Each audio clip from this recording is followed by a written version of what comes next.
Ladies and gentlemen, welcome to the video. I'm GetGoodGuy, and tomorrow sees the release of a second big update in January for Battlefield 5. That date is Tuesday the 29th of January, and I'm here to break down what I think are the most important or exciting aspects of the patch. If you want to read the entire patch notes for yourself, I'll also link to that in the description. But let's get right into this. And I'll kick off with probably the biggest news first. There's going to be a new vehicle, the Sturmgeschutz IV, that's probably how you say it, or it might not be, which is an Axis tank with a top gunner position and a remotely controlled machine gun turret operated from within the vehicle. It's described as being a great option for ambush tactics with a low silhouette, and it has a turretless design, making it less vulnerable to enemy tanks, but with the obvious drawback of the driver needing to directly align the tank in the direction of the enemy in order to deal damage. This vehicle can be unlocked via the coming weekly challenges for the Lightning Strikes Tides of War chapter, which I plan to produce an unlock guide for as I do every week.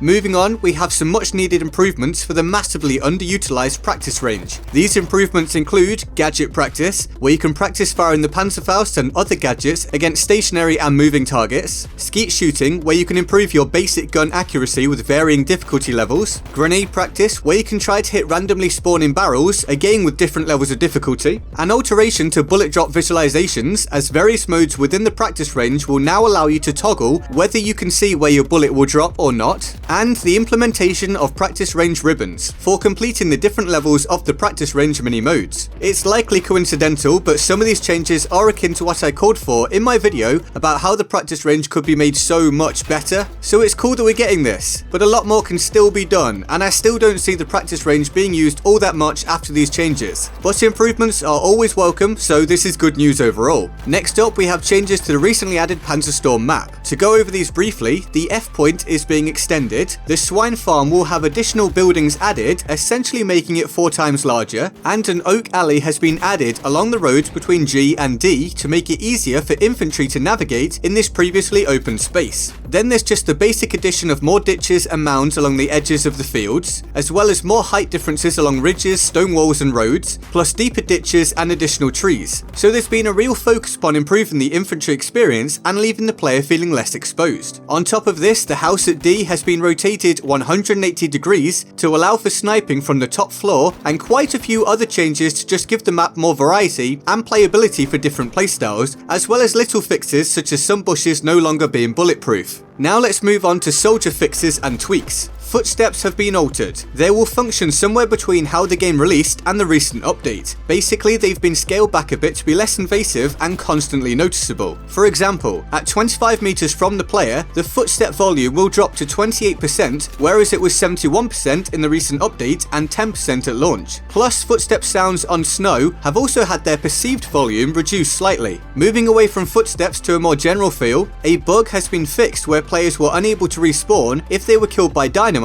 and then were almost revived by a medic. There are multiple improvements for Bipod Detection, so using a bipod should be much more consistent and reliable now. You will no longer be able to go prone if there isn't enough room for it. I assume this has been put in place to stop the issue of players lying down and then being pushed around by parts of the map. I just hope this is implemented well, because I know that being prone blocked can be really annoying in other FPS titles. There will eventually be an in-game message feature to let you know that you can't go prone when you try to and are blocked, but that will come in a later patch. For now, you just won't be able to do it, and it won't tell you, you just won't be able to drop to the ground. There's a fix for not being able to damage players who are performing a high vault. I am ecstatic about this one, as I was certain there was a bug. I mentioned it to my friends a couple of times, and I knew I wasn't going crazy, so yep, that's being fixed. There will be improvements for vaulting over things without reason, such as small inclines, stairs, etc. This should mean there will be less instances of unintended vaulting, and instead the player will just jump. There are improvements for ledge grabs, which includes a faster ledge grab animation for smaller jumps or falls, and a less jarring animation for the longer ledge grab. And you won't need to mash the button or key to grab now, you can simply hold it. There will be less soldier leaning on sharp turns, making it easier to stay on target when shooting an enemy who is moving erratically, due to their torso remaining more upright. There's a fix for enemies seemingly looking the wrong way when shooting or looking at you, so less of those annoying moments of having no idea that you've actually been spotted.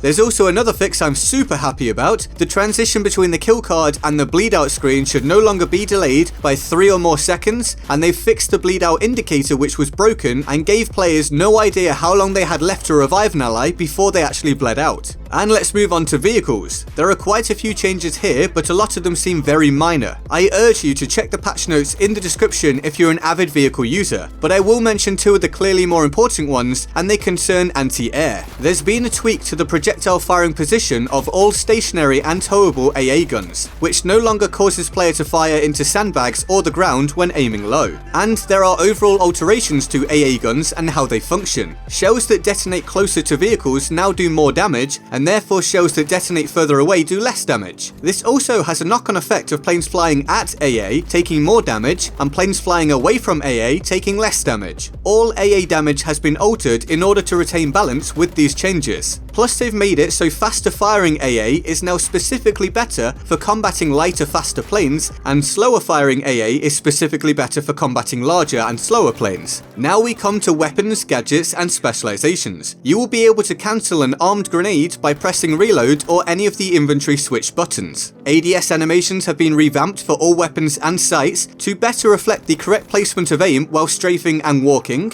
All rifles, SMGs, LMGs, and shotguns now also have improved visual stability across all scopes, and firing a first shot will be much more accurate. So tap firing and pacing your shots is about to be insanely good by the sounds of it. And then AT mines should no longer appear to be floating in the air for players who join after they've been placed. Now we'll get to a few maps and modes changes. Frontlines has been fixed back up, so there shouldn't now be games with the wrong number of players, and the HUD should no longer be missing, etc, etc. Basically, Frontline should just work again. There's a fix for players being told that their deploy point is no longer available when attempting to spawn, and any traces of reinforcements are now totally removed from Domination and Team Deathmatch, as they're not intended for those modes. Plus, there's a fix to stop players from getting into an unintended area on Aerodrome. After this, there's a pretty extensive list of UI specific changes and fixes. I won't just list them all off, but they're basic quality of life improvements, including your health being yellow during healing, squad conquest will now let you mark neutral flags, and a fix for the issue with being told your loadout violates the server rules, and much more. Then for general fixes, we have the chat now being back for consoles, multiple crash and stability improvements, and a few other small bits and pieces. And that concludes my coverage of what I consider to be the key aspects of the upcoming patch. Remember, if you want to read all of the details in case you're more interested in other features, the link to the patch notes are in the description. It looks like this is shaping up to be a very large and promising patch, and I'm personally really looking forward to it for a multitude of reasons. And I hope you enjoyed this video. If you did, feel free to like, subscribe, turn on notifications, and join my Discord server in the description and my pinned comment. Here's the Board of Awesome for the epic people who support the channel on Patreon. They're all absolute heroes and love them all deeply and often. If you want to join them on the Board of Awesome, the link to the Patreon page is in the description and my pinned comment. And with that all said, I'm GetGoodGuy, and I'll see you next time. Laters.